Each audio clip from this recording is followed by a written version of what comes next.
Waħda mill-affarijiet illi għattina f'dan il-programm tagħna kieku jiena kelli dewwel nitla' u nsir kap tal-partit u mbagħad nirpu l-elezzjoni tkun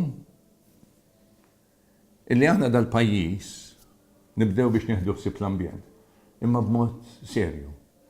Jiġifieri aħna għandna hawn Malta 350,000 cars. 40% huma diesel, 60% huma petrol. Daw qegħdin jinniġsu l-ambjent tagħna. Qed jiġibu ħafna mart.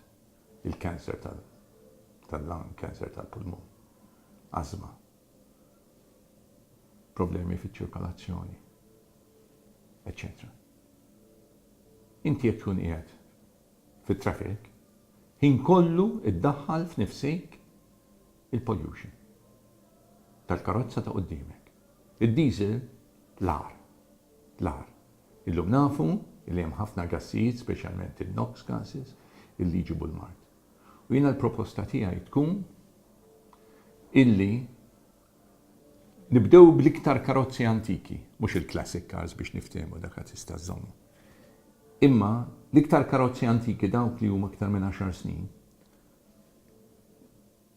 nagħmlu scrappage scheme tajba li tħajjar il dak li jkun u nussussidjaw.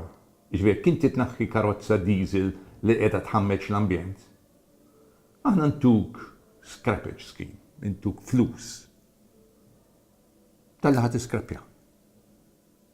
U jekk minflok daħħal karozza electric, ngħinuk sa nofs il-prezz. Dina kienet għamilniha costed u nistgħu nagħmluha. Il-pajjiż jista' jagħmilha. Apparti li hu tajjeb għal saħħitna, nifrankaw il-flus ukoll milli nittrattaw dan il-mart. Nirringrazzjak.